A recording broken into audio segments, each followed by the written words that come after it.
കെട്ടിയില്ല, അച്ഛന്മാരെ കെട്ടിപ്പിടിച്ചൊരു ഉമ്മ കൊടുക്കുന്ന, അല്ലെങ്കിൽ അതിന് തൻ്റെ അച്ഛനാണെന്നുള്ള ബോധത്തോട് തന്നോട് ചേർന്ന് നിൽക്കുന്ന എത്ര മക്കളുണ്ട്? ചിന്തിക്കൂ. എന്തുകൊണ്ട്?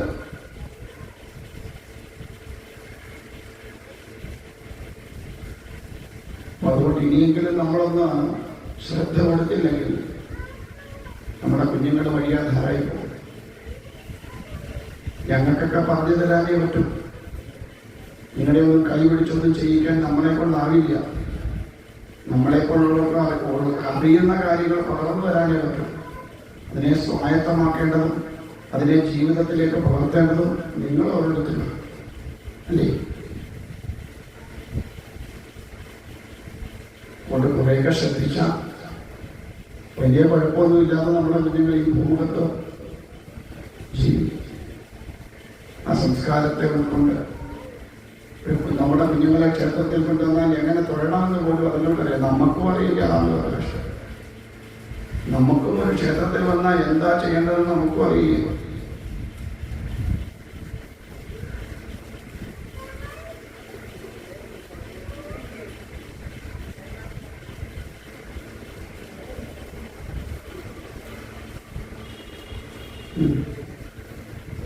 എന്തായാലും ഇന്നലെ നമ്മൾ പാർവതീ പരിണയം ആഘോഷിച്ചു.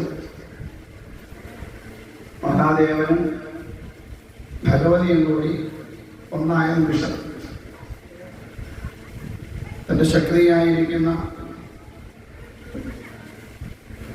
ദക്ഷപുത്രിയായ സതീദേവി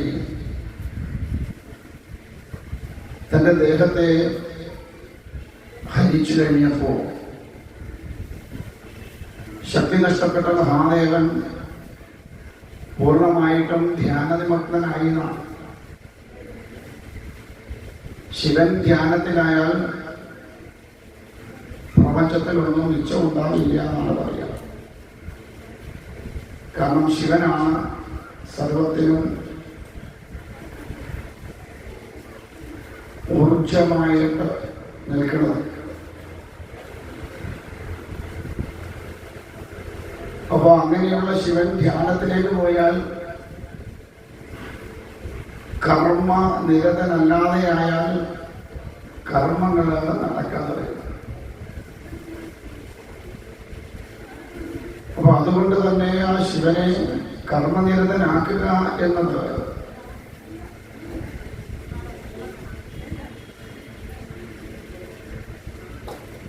ദേവന്മാരുടെ ഒരു ആവശ്യകതയാണ്.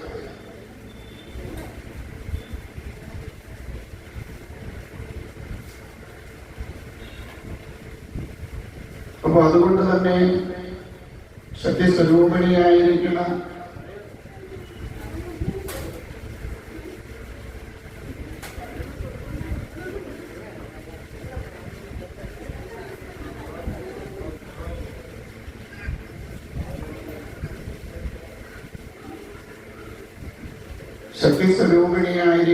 ഭഗവതിയോട് പ്രാർത്ഥന നടത്തിയതാണ്.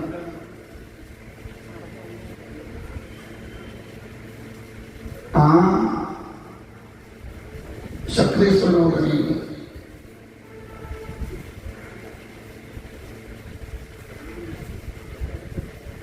ഹിമവാന്റെയും മേനകയുടെയും പുത്രിയായിട്ട് കിടക്കാനായിട്ട് തയ്യാറായി.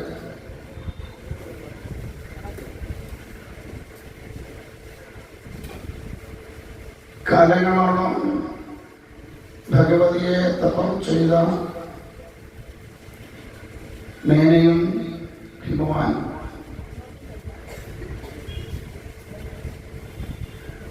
സാക്ഷാൽ ഭഗവതി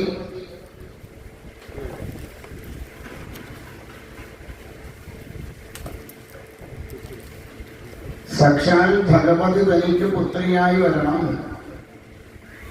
എന്ന പ്രാർത്ഥനയോട്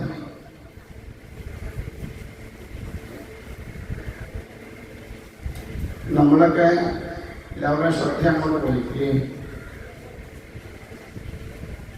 ഒരു രണ്ടുപേരും നോക്കണുണ്ട്.